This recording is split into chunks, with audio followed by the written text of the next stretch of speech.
20 metų aš buvau užsidirbęs 8 teistumus ir mano gyvenime aš gavau paskutinių teistumų lygtinai 3 metus atidedant 2.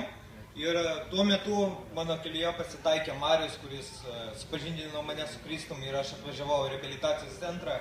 Aš pradėjau reabilitacijos centro kursą, gavau stiprią motivaciją ir norą gyventi, susitikau su viešpačiu, pamačiau jo stebuklus ir prabuvęs kažkur pusę metų reabilitacijos centre, pas mane iškvietė mane į komisariatą, nes pas mane atrado dar vieną bylą ir pas mane buvo plėšimas ir tiesiog mane turėjo uždaryti į kalėjimą ir tuo metu atsimenu, prabuvęs pusę metų, aš turėjau norą jau gyventi, turėjau norą padėti tokiems patiems žmonėms ir susitikau tikrai su viešpačiu ir pas mane kažkokia širdį, tokia neapykanta net pasidarė, kada vėl policija galvoja, vėl senas, vėl tai mane uždarys į kalėjimą, vėl eisiu prie seno ir nebežinau tikrai ką daryti, bet Marius tikrai šaunus labai žmogus, jisai pasakė, tu tik tikėk, sako, tik melskis ir tau viskas bus gerai. Aš tada tuo metu nebeturėjau tikrai ką atsiremti, nes su tėvais buvo labai didelės problemos, draugų nebeturėjau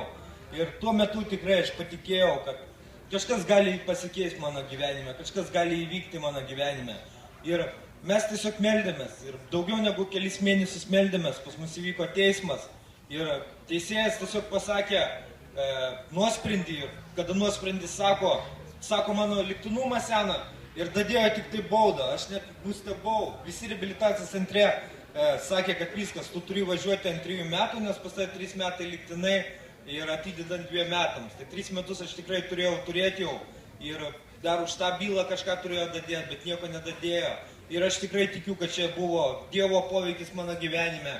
Ir aš tikrai galiu pasakyti, kad Dievas yra gyvas, šlovinkite viešpačiu, pasitikėkite juo, nes jis duoda ramybę, duoda pasitenkinimą, duoda džiaugsmą, duoda meilę, pasitikėkite juo ir turėsite išgydymą, turėsite džiaugsmą Jėzuje Kristuje. Dėkoju labai už dėmesį. Paplokime viešpačiui.